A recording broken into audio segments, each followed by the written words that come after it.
Hey everyone. Hi, I hi. I feel like we said it at the same time. Okay, let's try it again.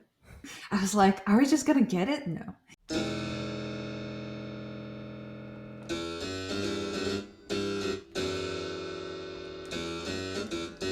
In the times of brick phones, Tamagotchis, and curtain bangs, the 90s kids cried out for a badass.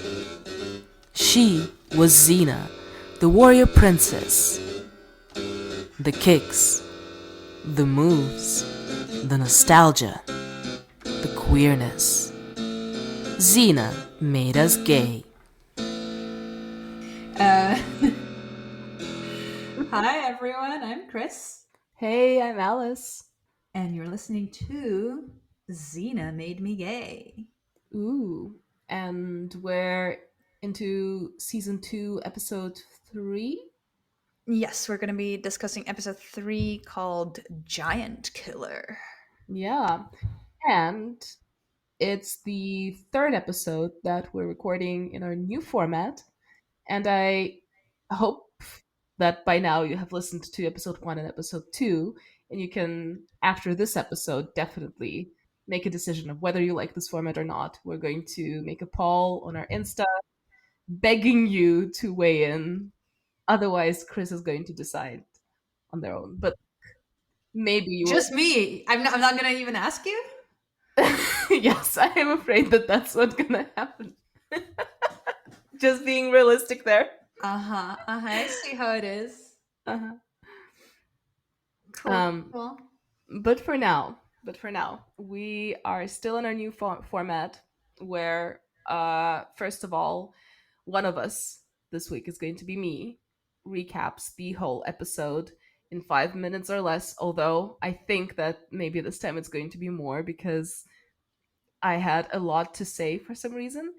And then we discuss the memorable moments and themes and whatnot. You, a So, person with a podcast, for some reason have many a things lot to to say. say about the topic that you're doing a podcast on. I'm Shocking. shocked. I'm absolutely shooketh that something like that could possibly happen. Okay. And while Kris is flabbergasted, I am going to start talking. Hmm. Do you want to time me? Because I think this time you don't have anything to add. What do you mean I don't have anything to add? You wrote this 5 minutes ago. And it's like, oh, since you didn't decide to add 3 pages of text in the 3 minutes that you had to read through the entire thing, I just assume you have no thoughts. I assume you're just a dumb cunt. Welcome to Cena Made Me Gay. This is why you like this content. All right, fair enough.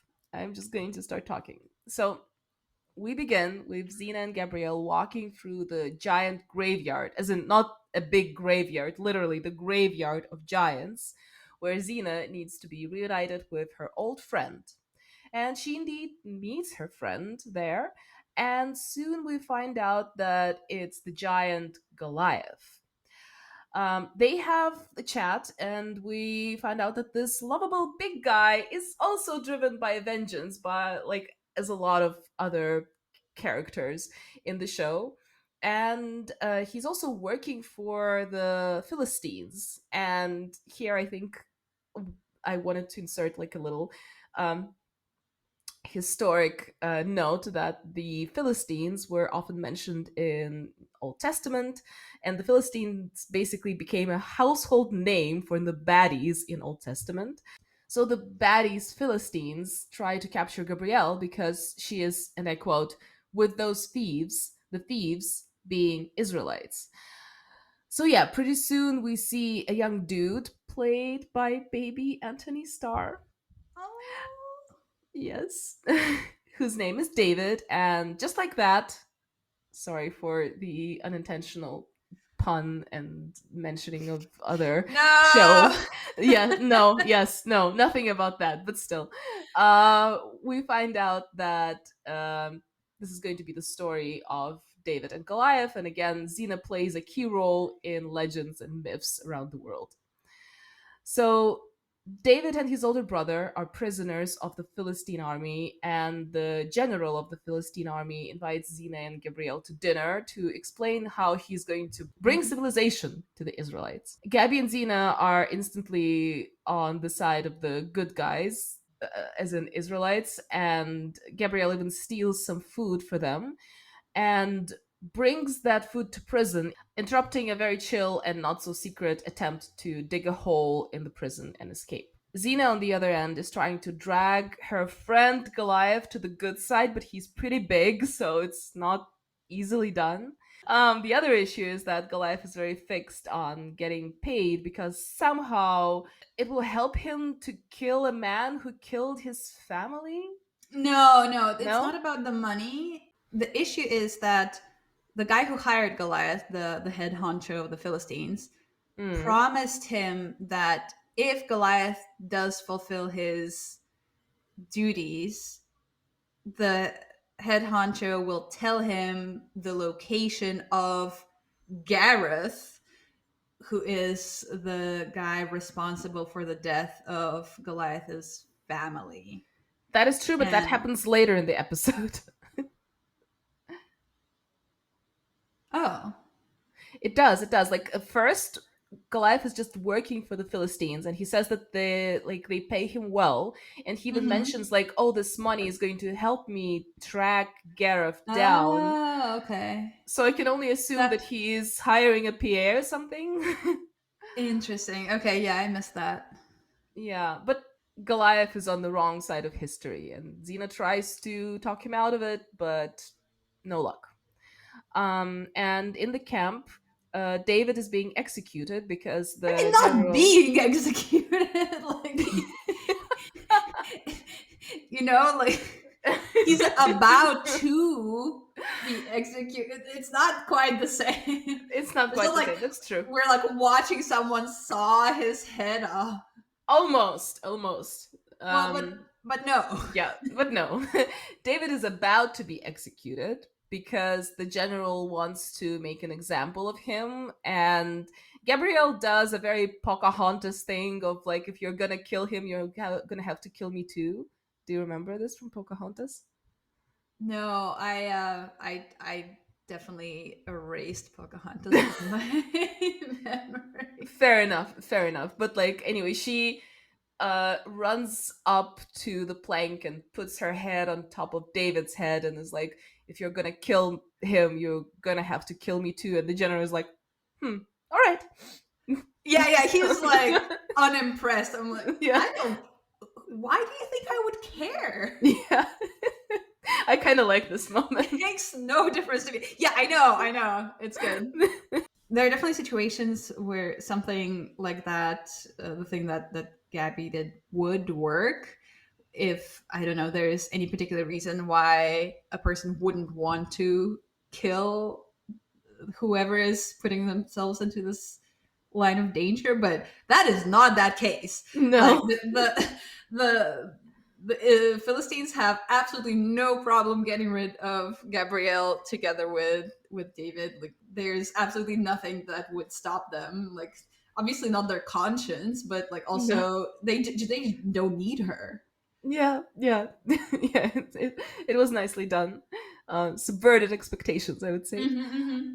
But of course, Gabrielle is saved by the very last second by Xena swinging her chakram. Xena helps the Israelites to fight off the Philistines and escape, and we see Goliath basically watching from very, very, very tall bushes, looking very disinterested. I think those are called trees. Have you heard of those? Okay, fair enough.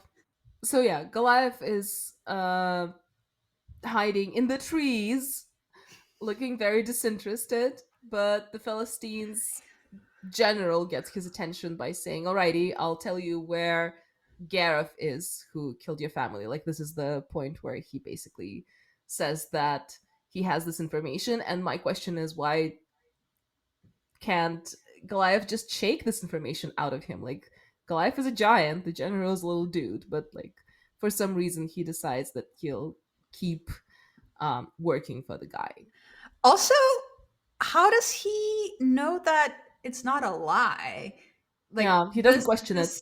yeah, the baddie just came up with this very convenient excuse for Goliath to keep working for him Mm-hmm. just at that moment. Mm-hmm. And clearly, like, he knows that this is what Goliath is looking for, and it just Mm-hmm. never came up before that. Oh yeah, also I know where Gareth is. Just like forgot to mention that, but now Yeah. it comes to mind, Yeah. and I'm gonna like use that as a bargaining chip. I wonder if that's a plot hole or Goliath being a giant, he just has like a sort of different thought process. I don't know. I have As in uh, he's dumb. n- not as in he's dumb, although like in some ways, yes, maybe we could perceive it as that. But I have a thing for Goliath in this episode. I think that they made him interesting and compelling, and you do feel sorry for him because he Mm. not like his special needs, but like he he has sort Okay, of that's definitely gonna be the title of the episode: Giant Killer or Special Needs Goliath. he is like he is like a giant baby in a way in some aspects. Like so many men I know. Yeah, but okay, more on that later. I have things to say on that later. Okay. So Xena and Gabrielle go hang out with David's dad, the king, and Gabby tries and fails to flirt with David. And Xena tells a sob story of Goliath actually saving her life, and apparently because he took like 5 minutes to save Xena's life, his whole family was killed in the meantime. Why do you say that Gabrielle fails to flirt with David? I'd say she was pretty successful. Agree to disagree. Let's discuss it later. Okay. So after that, the big fight happens between the Israelites and the Philistines, and each army seems to present a champion. So Xena fights for the Israelites, and Goliath fights for the Philistines, and it's supposed to be that. But while that happens, the Philistines kind of take their chance and attack the Israelites anyway. So the Israelites have to run and hang out in the caves for a little bit. So after this big fight, David's older brother is killed, and in the caves, they kind of decide that the people need the leader, so David has to be the one to fight Goliath. And there he actually recites one of his greatest hits to Gabrielle. More on that later. And of course, in the end, there's a second final battle.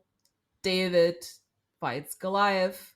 And with a little divine aid, apparently God creates the sunlight that reflects off of the Israelites' shields, temporarily blinding Goliath and making him take his helmet off.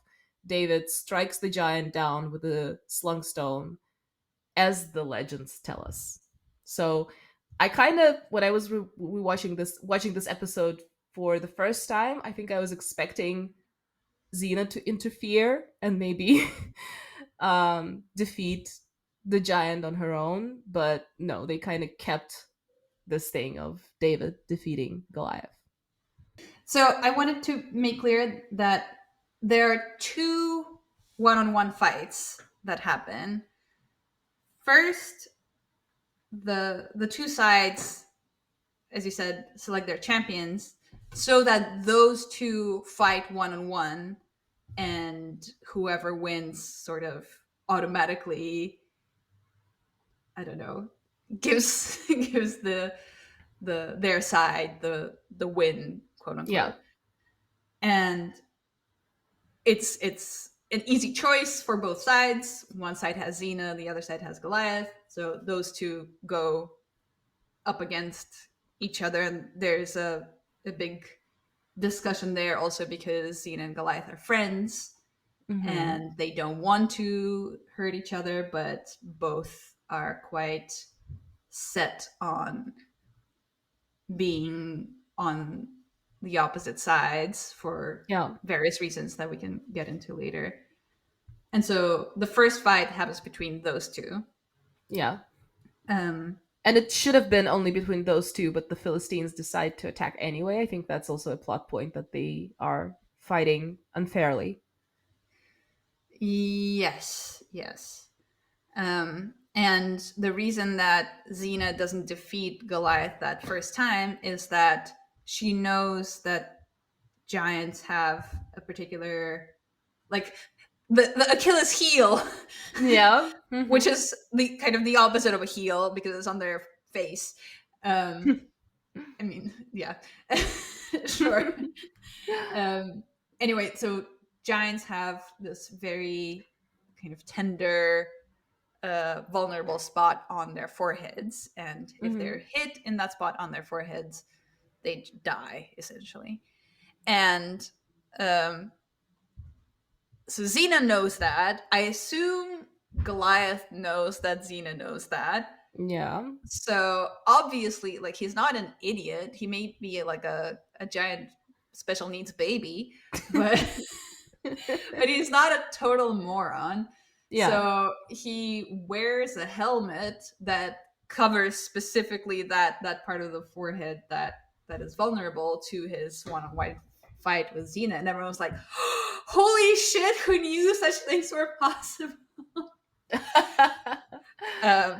Which is, yeah, I like the fact that everyone is so surprised is doesn't speak very highly of their intelligence. You know, like, Yeah. you should expect your opponent with a very well-known critical weakness to do everything to protect that point of weakness. Yeah. Yeah. That's kind of that should be self-evident, but for some reason it's not.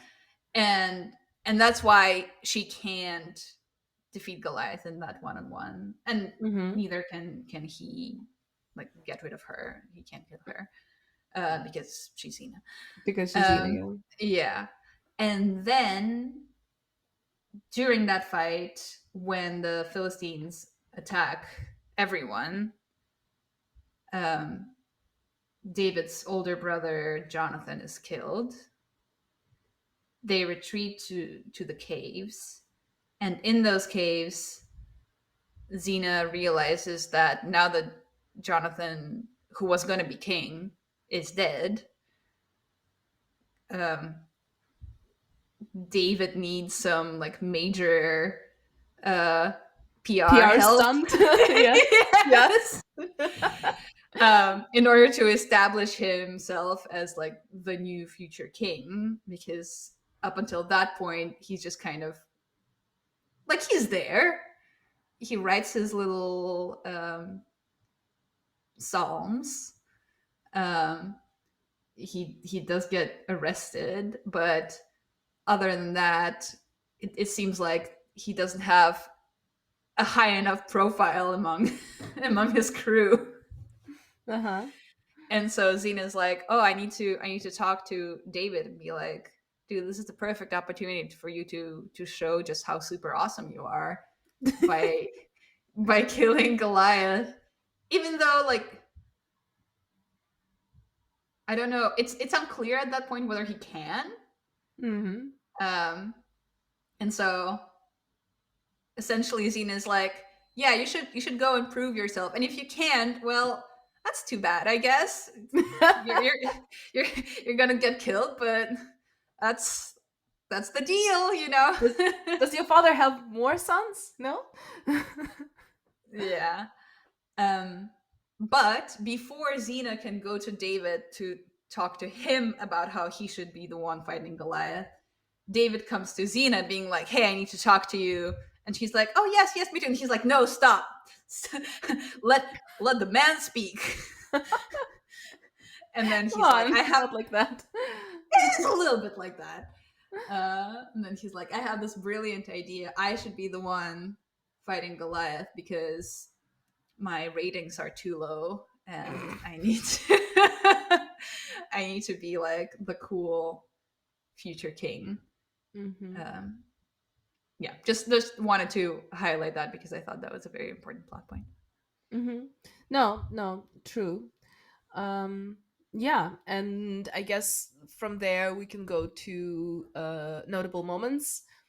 The first one that stood out to me was at the very, very, very beginning, because while Xena and Gabrielle were walking through the graveyard of the giants, Xena says something very funny, judging by the scorch marks on his head, like referring to a skeleton. He got in an argument with Zeus and ended up on the business end of a thunderbolt. I kind of like that quote. Yeah, and if you, dear listener, did not rewatch this episode before listening to this, and you're wondering why the hell is there an exposed skull in a graveyard? Well, let me tell you. You know how in graveyards people or creatures, maybe even in a pet graveyard, are in the ground. This is not what's happening here. Oh, no, no, no, no. Mm-mm. This is not the kind of graveyard we're talking. This is like a free floating free floating corpse type of graveyard. Like they just leave all these giants just on the ground. We don't see any flesh on the bones, but I assume that those giants just rot there under the sun for a while. Yeah, Um, yeah. and that's the way giants do things. Like that's how they like it. They Apparently so, because at some point we get a scene of Goliath talking to his family, and he's like, "I'm going to avenge you, dear family," and he's looking at like scattered skeletons and bones, also like above the ground. They were just like, not even like when you put your, I don't know, I assume wife and children to rest and like they lie in a neatly manner. No, it's just like a bunch of bones scattered, just kind of plop part there. partly in the dirt, partly above ground, and he's talking to us. So I guess it's just the giant way of doing things. Yes. Yep. Yeah. But I think what I keep thinking about is like the fresh version Hmm. of that. Like if someone just died, Yep. do they just like, slowly decompose in front of everyone? Must be fun. Yeah. Yeah. That. Uh, yeah. I mean, I wanted to say that there are some burial rituals in the world that involve that, not completely just tossing and leaving, but like not burning, for example. But Yeah. Yeah, yeah. there's the sky burial thing. Mhm. Mhm. But even that, it's not just like on a random spot, like on the ground, as far as I Yeah. remember. Yeah, this I is a think little extreme. they're like put on a platform of some sorts, at least. Mhm. None of that. Nope. Oh well. Just the budget version. Yeah. Yeah, yeah, yeah. Yeah. Something that I thought was very interesting is that this episode covers a situation where there's an occupied people Hmm. that is told that they are not allowed to defend themselves because their slings are deadly weapons. Mhm. And they're told that by their occupiers, who are heavily armed with swords, shields, armor, whatever, like top technology of the time. But it's the occupied ones that supposedly have these horrible deadly weapons, which are slings. Mhm. And the occupiers say that actually the occupied people should be grateful to them because it's the occupiers who built this land into something, and it was an unproductive desert before they got there. I'm quoting here. Mhm. This really reminds me of something, and I just can't put my finger on it. Yeah, unsure what it is. But I think I've heard Yeah. something like that before. It's I think it's like second or third time now when the show, which is like very naive in a lot of ways, talks about things like war, and it seems like it's commenting on current events. Yeah. I remember rewatching this episode for the first time and I was like, okay, like this cannot possibly Mm-hmm. be a coincidence, right? Mm-hmm. Mm-hmm. Right? Mm-hmm. Um yeah, so that was very interesting. Yeah, I mean, there's a lot of cultural depth in Xena that people have not explored, but luckily we're here exploring it. Yeah. Thank God for us. Another moment that I thought was kind of cute was when Gabrielle is trying to convince David that Xena is awesome. And David has heard about Xena, but it seems like specifically about her evil past. Mm-hmm. And at some point he says, I know all about Xena. I've written about her. And Gabrielle gets all excited and she's like, oh, you write stories? And David, the emo teenager that he is, answers, mostly songs you wouldn't understand. Actually, yeah, that's very teenager of him. Oh God, yeah. I listen to this band. Nobody knows it. It's too obscure. That's what it Yeah. You just don't get my art. I don't know whether our listeners would remember, but I have this recurring segment on our podcast Right. sometimes, which is ways in which Xena has influenced all art ever made since its airing. Mm-hmm. Um, and I have yet another pitch. So remember that moment when David is about to get executed and then she tries to save him and fails. So once Xena swoops in and saves the day by throwing her chakram, um, Gabrielle is free, but David is still tied down to like a tree stump that he was gonna like, get his head chopped off on. And Gabrielle takes this giant labrys, like uh, a massive weapon, Yeah. and she swings it really freely to cut the rope that is tying David's hands together. And let me be clear, like the hands are tied, not like they're not touching each other, but they're tied quite closely together. So Yep. there's just like a few centimeters that she's aiming for to like cut that rope. No room for error. Yep. No room for error whatsoever. Um, but there's just no hesitation.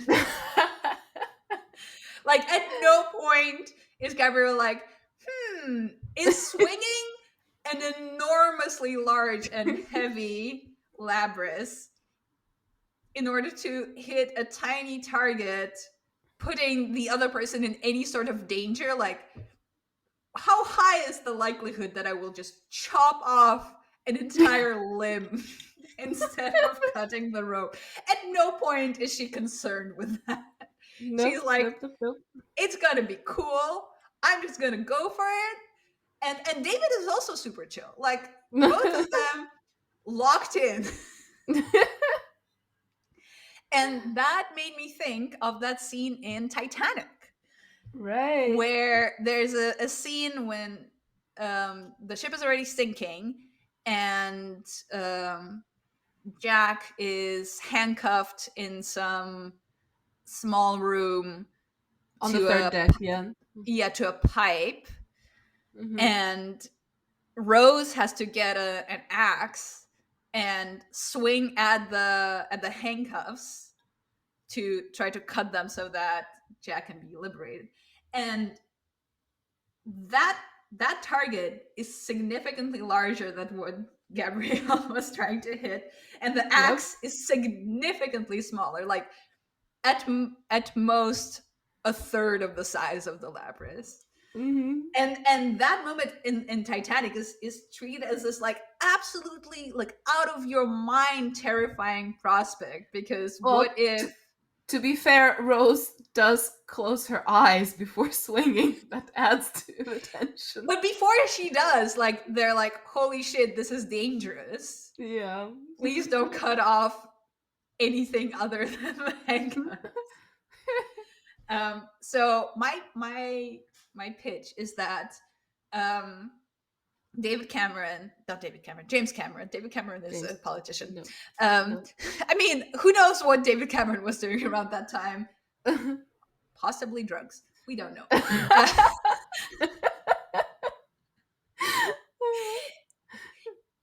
We can neither confirm nor deny that at that time David Cameron was doing drugs. But James Cameron, whose relationship to drugs is also unknown, was definitely watching Xena Warrior Princess, specifically this episode. And I did check the dates. It is a bit tight. Like this episode came out in early 96, and the Titanic was being filmed in the summer of 96, or like mid to late 96. So it's a bit tight, but that's actually even better, because that means that, you know, the image was fresh in his mind. So Yes. James Cameron saw Giant Killer, episode 3 of season 2 of Xena Warrior Princess, and was like, this is such a great opportunity for dramatic tension that, you know, Xena having shorter, like 45-minute episodes didn't have time to go into, but me making a 3-hour long movie, I'm gonna really milk that, and that's why we have that scene. I agree. I think it's very plausible. Thank you. Coming back to these mysteriously tall bushes that are definitely not trees, because it's just impossible that they would be trees for reasons. At some point, we see Goliath like hiding in those trees, and he's being summoned. So the baddie head honcho is like blowing the horn, which is how Goliath is summoned. But Goliath is hiding, kind of just like watching.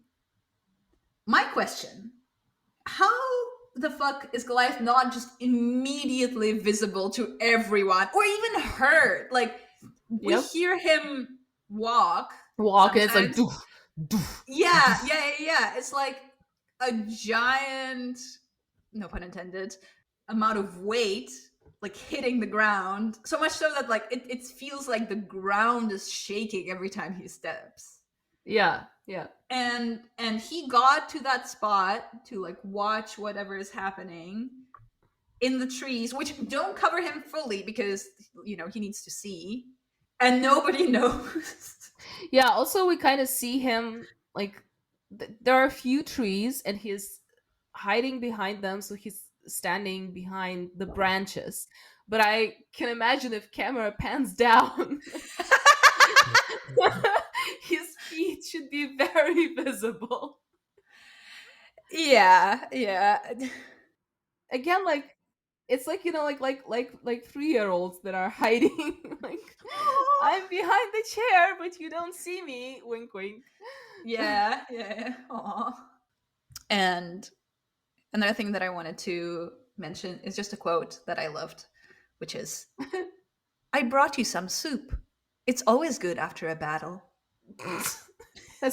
As your grandmother says to you all the time, you know. Yeah, that quote made me laugh also, but that quote actually happens when David is sitting somewhere in his rooms on a very uncomfortable chair next to a very low table and writing his songs. And after Gabby brings him soup, they kind of talk a little bit, and we see that Gabby has a crush on David. Mm-hmm. And she tells him how awesome he is. She flatters him, and it seems that they want to kiss. Like the music Mm-hmm. certainly hints that they want to kiss, because there's this like there's a particular single flute that starts to play when sexy things are about to happen, and Xena Maria Yeah, Princess. and also like they linger, kind of looking at each other, which people often tend to do before they're about to kiss. Yes, definitely. But actually, how I read it, I don't know, like, tell me if you read something else, but like how I read the scene is that Gabby actually wants to kiss David, and she leans forward a little bit. And David is like, just smiley, just friendly. He's friend zoning her hard at this point. Interesting.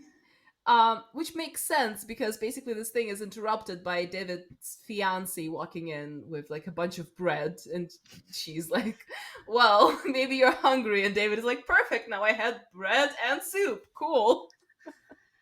I don't know. I mean, I was definitely very much focused on Gabrielle in that scene, so I Hmm. don't remember David's facial expressions as well. But Hmm. it did seem mutual to me. Hmm. He did seem very friendly and open. It didn't seem that he was pushing her away, but I think that Anthony Starr, even at such a young age, is a very good actor. And Mm. if he needed to act something like he's hesitating whether to kiss her or not, like I think there would be something behind the eyes about that, and all I saw Mm. was just like, oh, what a cool conversation we're having. Maybe. I mean, as I said, I was almost entirely focused on Gabrielle. So, and like from her side, it's so clear what is Yeah, no, happening definitely, definitely, that definitely. I I can't argue with you here because I just don't remember. Yeah, but like it's a good thing that this whole thing gets interrupted, because otherwise David would have to explain to Gabrielle that he can only date Israelite girls, and this whole thing would turn into a plot of nobody wants this, kind of low key. I mean, is wait, so you're saying that it's good that he had a fiance? Yes, because if, for example, there was no fiance and there was a spark between Gabrielle and David, I would assume that there would be a problem of David only being allowed to date and then marry Israelite girls. Would it not? Interesting. I I think mean, that's inevitable. maybe Gabrielle could convert, Yeah. And then and that just like plot that. would inspire the Sex in the City plotline. Yeah, yeah. Such a deep show. It inspires things with scenes that it doesn't even have. Um, Yeah. but coming back to what happened on the show, I couldn't help but wonder. Sorry, uh, God damn it. I couldn't help but wonder: isn't David a little young for Gabrielle? Like I can't believe I'm saying it, but like he reads as like 17, 18 year old. Yeah, I'd say that's about right. But let's remember that nobody's age in this makes any sense. True, true. Like Xena is supposed to be like 25 or something. Didn't we calculate it at some point? Because there was like she was talking about something that happened 10 years ago when she was a Yeah, teenager. yeah. I don't know. Wait, So it's if unclear. if Xena is like this ridiculously mature person at 25 and Gabrielle is clearly significantly younger than her, then maybe Gabrielle is like 20, and then, Maybe. 18 and 20 I Kind of, feel like sort of is okay. fine. Yeah, I guess. I guess. Uh, but yeah, I think it's just like it it seems that yeah, Gabrielle had a lot of guy crushes in the first few seasons, but they were Mm, always like the guys were kind of like either her age or a little older, and I think it's the first time where she's interested in basically a boy. Which is interesting. But like Yeah. I can see where the attraction comes from. But I also want to talk about what happens next, because next is the scene where Xena basically explains to Gabrielle that she sort of blames herself for what happened to Goliath's family, because she says that Goliath was protecting her and that's why he couldn't protect his family. And it's like a very moving scene. Like, again, Lucy Lawless's acting is flawless there. And we have this little close-up shot of basically Gabrielle putting her hands on Xena's hand, like putting both of her palms on Xena's Mm-hmm. hand, and it's a Mm-hmm. very famous shot when we have montages of like love story, friendship story between Gabrielle and Xena. This shot is always featured, like this shot Okay. of their hands together. So for me, it's kind of like the symbol of their love in a way. Aww. I was quite like I did not remember that shot at all. Oh, mm-hmm, Even though I remembered the episode. I rewatched it as an adult mm-hmm, a few years ago, but I did not remember the shot. mm-hmm, And I was like, oh wow, like especially because, mm-hmm. dear listener, as you must know, lesbian hands Uh-huh. are a huge thing. Mm, mm-hmm. So it seems even more significant because of that. And then I have a couple of questions. So when Gabrielle is hanging out with David and she sees him writing out his psalms, we get a little glimpse of the psalms, and I did check the script that he was using, and it does look like Aramaic, which Mm-hmm. like would have been the language, like that's historically accurate. Mm-hmm. Um, but Mm-hmm. like, does Gabrielle speak Aramaic? What language are they speaking? Like, Yeah. generally, there is this issue of this non-existent lingua franca in Mm-hmm. the entire Xena universe, where we cover so much ground, just Yeah. literally geographical ground. There are so many Mm-hmm. random locations Mm-hmm. covered that it just it never really bothers me because we don't see any writing. Yeah. But here, where we are confronted with like historically accurate writing in Aramaic, Mm-hmm. immediately the question is like, oh, is that what they're speaking right now? Yeah. Yeah. I mean, language as well as time is a very loose category in Xena Warrior Princess. That is true. So I think the only time when we hear different languages that I remember. I know that there is going to be some in the later seasons, but the only time that I remember that we hear different languages is in the episode that I watched about 200,000 times, and it's Destiny. Because remember the girl who teaches Xena the five finger death punch? She speaks the language of Western Gauls, and Xena does not understand her, and Caesar works as a translator for a little bit. So that's the first time I think we hear something other than English in the show. interesting. Yeah, Yeah. we definitely have some characters that speak with some like random accent. Oh yeah, yeah. That's also like a favorite thing in movies and show. Like let's let the Yeah, accent be the language. great. Love that. Yeah. Uh, Uh, but even then, like it's unclear what that accent is supposed to be signaling, other than like otherness. So yeah, something to ponder. Does yeah. Gabrielle speak Aramaic? Do we have questions? Yes. Do we have answers? No. Yeah. And then another even more rhetorical question. uh-huh. um, when the final one-on-one battle happens between David and Goliath, at first all of the Philistines come to the Israelites, and they all line up across from one another, and David is there, but Goliath is not.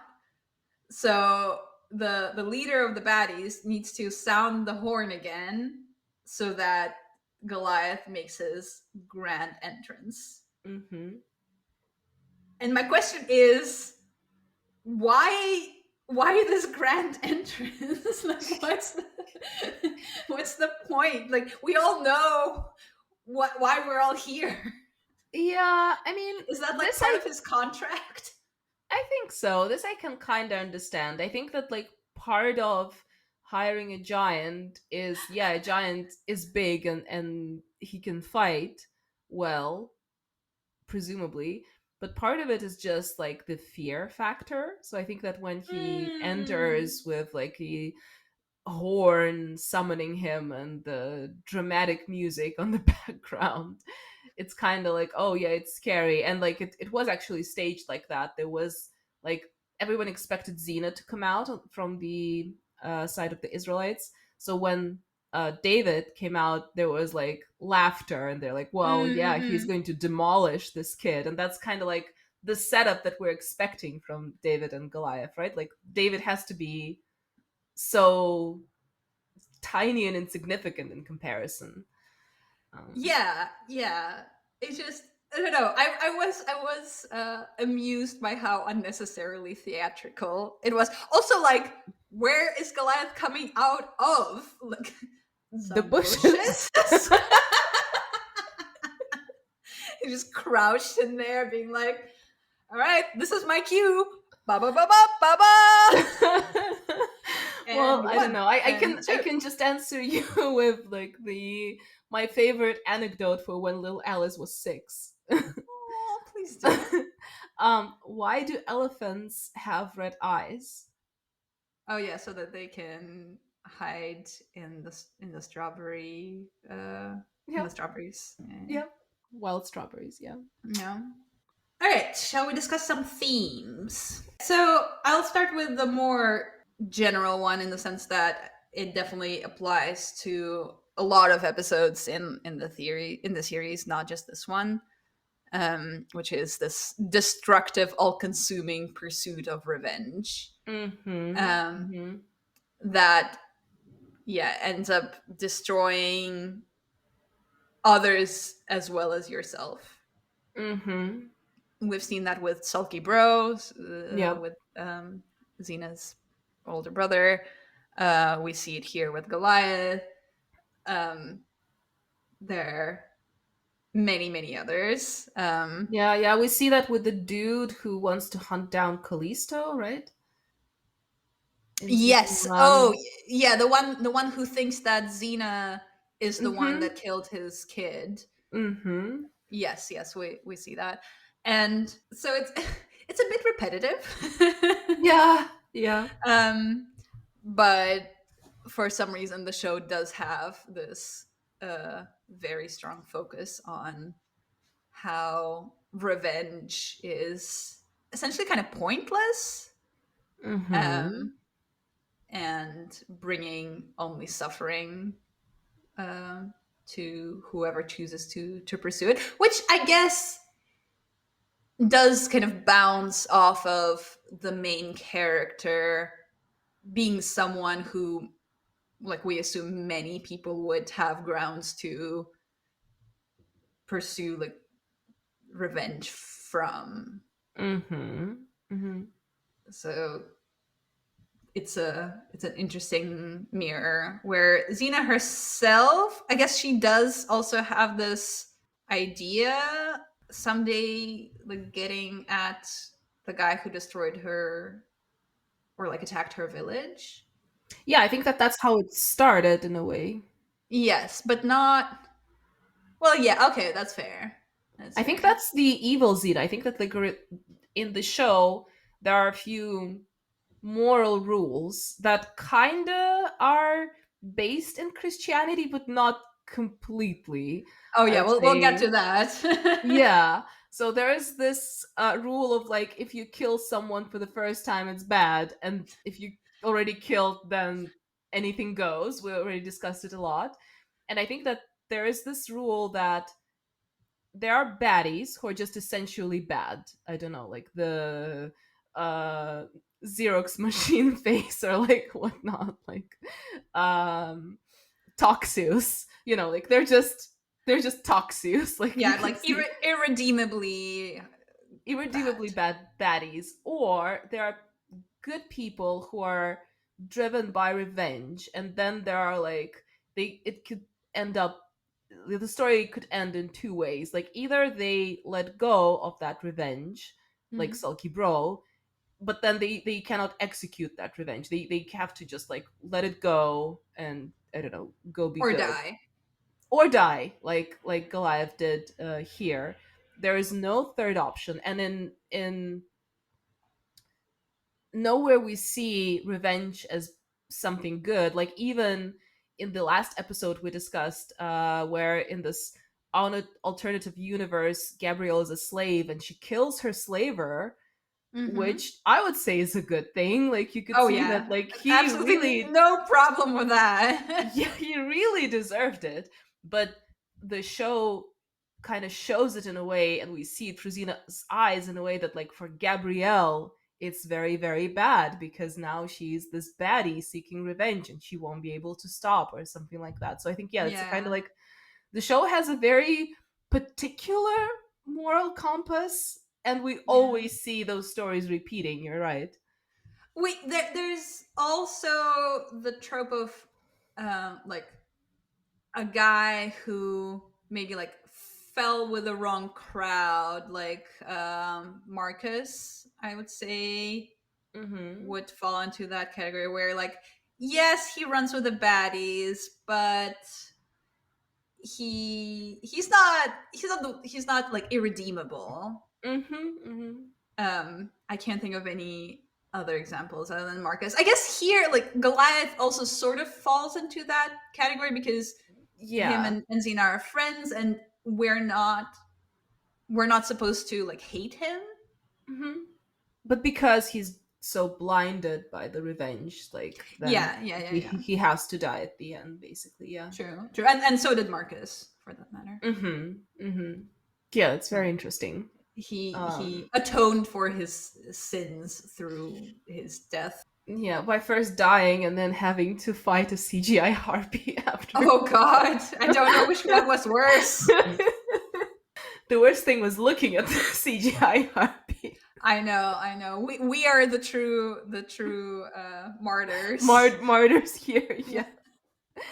Um, yeah, so that's very interesting, and I know that like I have this coming later, but I maybe would just jump in with Goliath dying because I actually was Hmm. so sad when he died It was a in very the sad episode. death. Yeah. It was a very sad death, and it's like very rarely I think we get sad deaths of kind of the villain of the story in Xena Warrior Princess. It kind of like takes Mm. this Disney approach of like we defeated the villain and the villain is dead, but we don't care.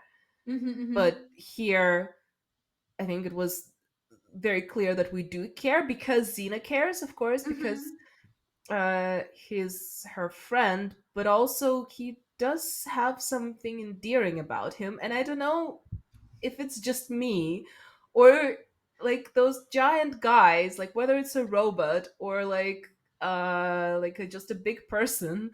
For some reason, in all the books and all the shows and all the movies, when I see them, I kind of go like, "Aw."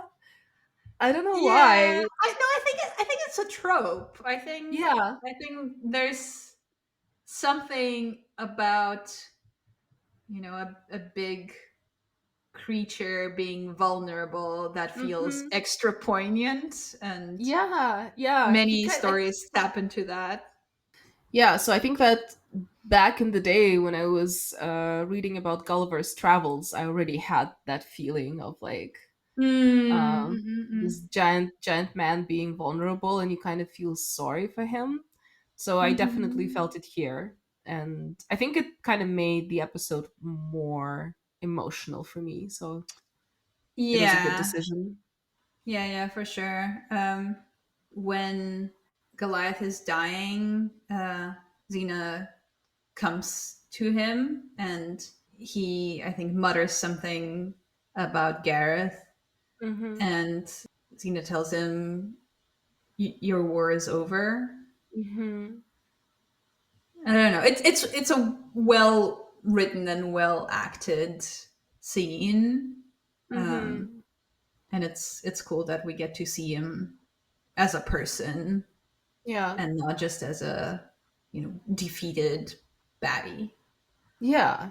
Yeah, yeah, yeah. And like not just as a defeated baddie just in this episode, but like in general, like in history, we're very focused on David. Mm. And Goliath is basically a plot device, like something scary Yeah. that David needs to defeat. So yeah, it's Mm. cool that they humanized him. Yeah, for sure. Well Hmm. done. Hmm. And I feel like the way that the episode utilizes Xena and Goliath's relationship to explore friendship and limits of friendship Hmm. and what one does when a friend is clearly on the wrong side of history and how yeah hello um, definitely that's a something that nobody can relate to.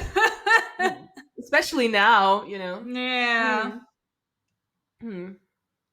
And yeah, so we clearly see this love that still exists between the two of them and this mutual respect. Hmm. And yet they both understand that that can only mean so much when push comes to shove. Yeah, yeah. There was a good phrase that Xena said. I owe you my life, but not theirs. Mm, mm, mm, mm. And I think that that kind of explains her stance on the things. Yeah. Yeah. Yeah, but I also thought that it was nicely done. Not that I think we need to convert you all to to Xena if you're already listening to this podcast. Yeah, Speaking of conversion, I was waiting for did, that did you like that? transition. Did you like that? um, I think this is the first time we are shown. The second time, actually. This is the second time we are shown someone who's Mm, purely monotheistic. We've seen that yes, with the episode about sacrificing your altered kid, states, Alter right? States, yeah, Hmm. um, featuring the lesbian Brokeback Mountain. Uh, Hmm. and here we see it for the second time, but it's the first time we see it in the shape of a community and not just some like wacko dude Hmm. terrorizing his entire family. I mean, there also was a community, right? Oh yeah. Well, Uh, there's the wacko dude, his younger son who was gonna get yeah, sacrificed. Carl Isaac. Urban, Isaac, Yeah. Carl Urban, who was like the lead zealot. We had like one little glimpse into this monotheistic community. We're not like yet putting any name to it. Like it's clearly Judaism, but um, Hmm. we're not really putting a name to it yet. Just it's just this like weird one god thing, and we Hmm. see in this case Gabrielle kind of being confronted with that idea and being like, "Oh, aren't y'all funny?" Hmm. Hmm. Which I think is cute. That's all. No, but that's interesting because yeah, that's the first few times we hear about it, we're gonna hear about it more and more. And I Mhm. think that the main thing that comes of it is, remember the most horrifying episode of all, Yep. where Yep. Gabrielle gets her demon child? Yep. um we kind of get tricked, like both Gabrielle and Xena and the audience, because this Mm. priest of Daywalk acts and talks very much like the dudes from the Israelites community. And I think that, like, at some point Mm. Xena even asks, like, so it's not the god that the Israelites community were talking about? And he's like, no, no, no, it's another one. Uh-oh. Yeah. So yeah, it's interesting. It's kind of like we have our beloved Greek gods like Ares, who we get to meet, but this one deity appears a couple of times, and like it's either a voice, or like here it's like sunshine. So like there's the Mhm. Mhm. plausible deniability of whether this god exists or not. Yes, yes, which is interesting Mm-hmm. Mm-hmm. because I think they're just kind of trying to walk kind of a tightrope of Yeah. like not just flat out saying yes there is a an Abrahamic god, Uh-huh. uh because I guess them being like, oh yes, all of the ancient Greek gods were real, like doesn't have the same uh level of importance, because these Yeah. days I think it's safe to say like zero people believe that. Yeah.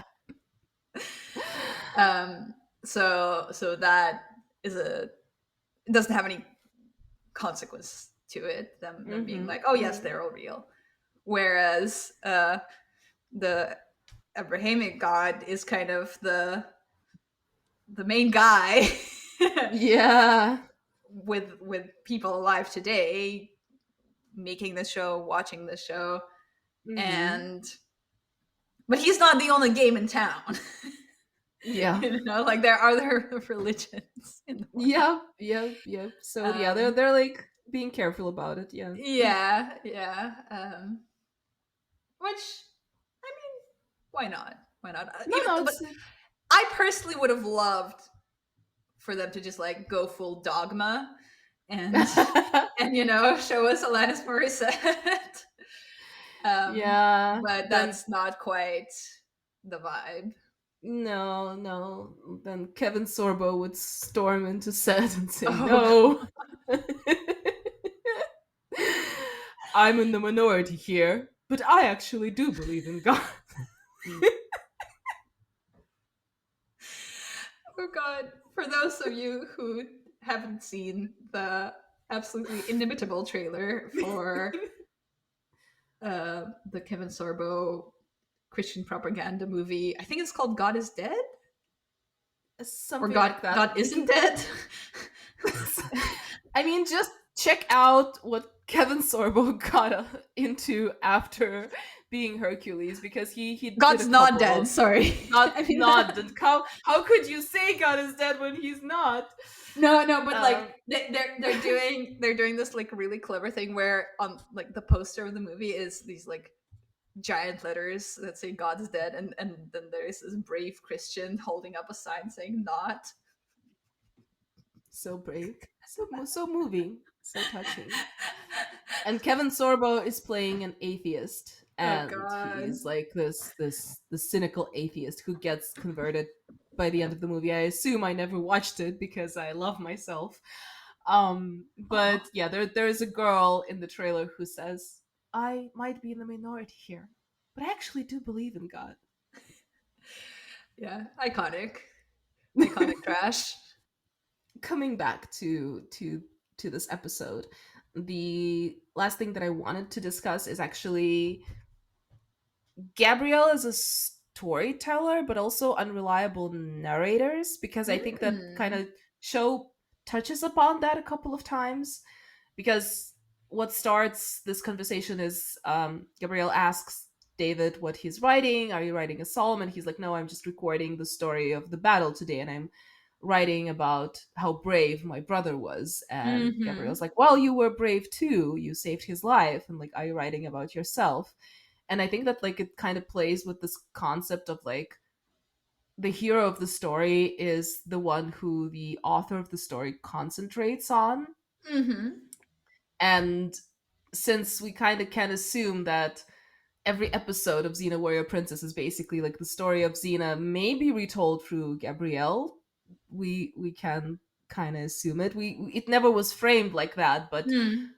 at some point when we see Gabrielle and Xena, like I think in later seasons, Gabrielle starts telling those stories about Xena in taverns. So basically, Mm. she's just this traveling bard talking about this Her hot hero. I think girlfriend. her hot girlfriend, boasting about her hot girlfriend. I mean, we've both been there. Yeah, yep. It's true. Um, and that's why kind of people, I think that's why the narrative of Xena Warrior Princess that like was very particular in season 1 and 2 starts to shift, because closer to the later Mm. seasons we kind of see people recognizing Xena because Xena is world famous. There are zero people who do not recognize Xena. But Uh-huh. before, they recognized her as like this heartless murderer. And Mm. since Gabrielle has been doing her PR, speaking of PR, Yeah. things are looking up. Yeah. That makes So sense. that was an interesting aspect to me, but also Mm. it was an interesting thing that Gabrielle was a little patronizing to David, like a little bit, like a teensy bit. She was like, Mm-hmm. stories are meant to be told. Like, you should tell your story. Stories, they make us who we are. Like, some bullshit like that. And like, Yeah, she likes that shit. she always speaks in platitudes. And I know that they're trying to sell us Gabrielle as this brilliant storyteller, but th- that's one thing that I don't buy from the entire show. Yeah. And it's interesting that here, presumably, this David actually is the dude who writes "The Lord is my shepherd; I shall not want," because he recites this Yeah, Psalm greatest, 23. this greatest hit of his while they're in the caves. And Gabrielle is listening to him, and she's smiling. And I'm wondering whether she's green with jealousy while she's listening to I think him. she's so delusional that she still thinks that she's a better writer. Interesting. Yeah, maybe. She's like, Maybe. "Oh yeah, that's nice. Cute, says Yeah, she. cute. Yeah." Like, Gabrielle absolutely has the confidence of a mediocre white man when it comes to her writing. True. Yeah.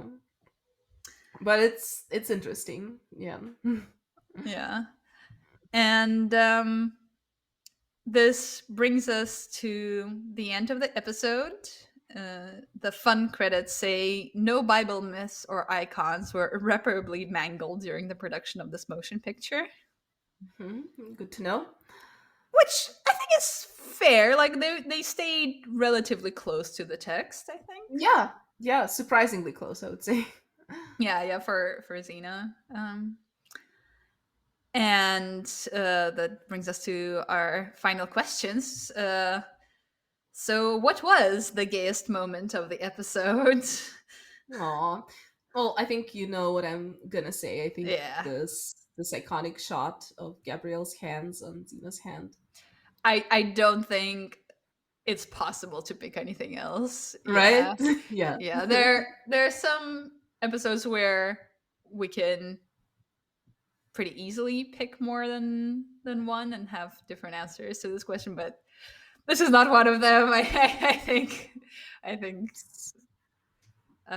as you said, it became iconic for a reason. Mm-hmm. And how many chakrams out of 10 would you give this episode? Hmm.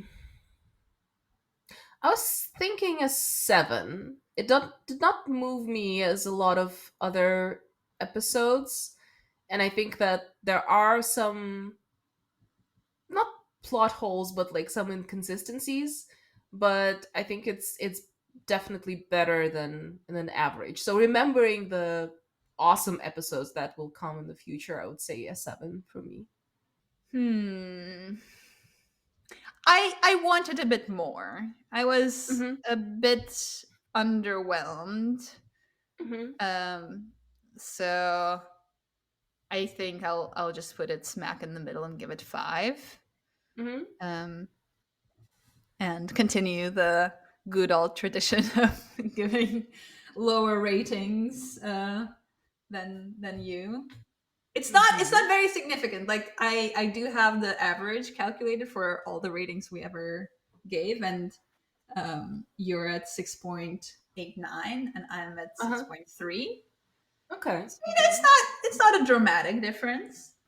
I think I wish that the episode did a little bit more with the interesting themes it was covering, and Mm-hmm. it just I think it was like one battle scene too many for them to be Okay. able to fit like a more satisfying character arc in. Yeah, makes sense. Yeah, the battle scenes were pretty long in this one. I also And there kind are of noticed that. many. Yeah. I feel like they could have cut one. Mm-hmm. Okay. And that concludes our episode. But we'll be back soon to discuss episode 4 of season 2 called, get ready, Girls Just Wanna Have Fun. Okay. We'll see. I do not remember what it's about. The title kind of, I did not expect this title. Yeah. Yeah. All right. I guess we'll see. I guess we Tune will. in to find out more. Yes, and in the meantime, you can follow us on our Instagram at Zena Made Me Gay. As always, we're very happy to hear any and all feedback that you have, because ultimately, we do this for you, our listeners. All right, all right. See, not see you soon. You'll hear from us soon. Take care in the meantime. Bye. Bye.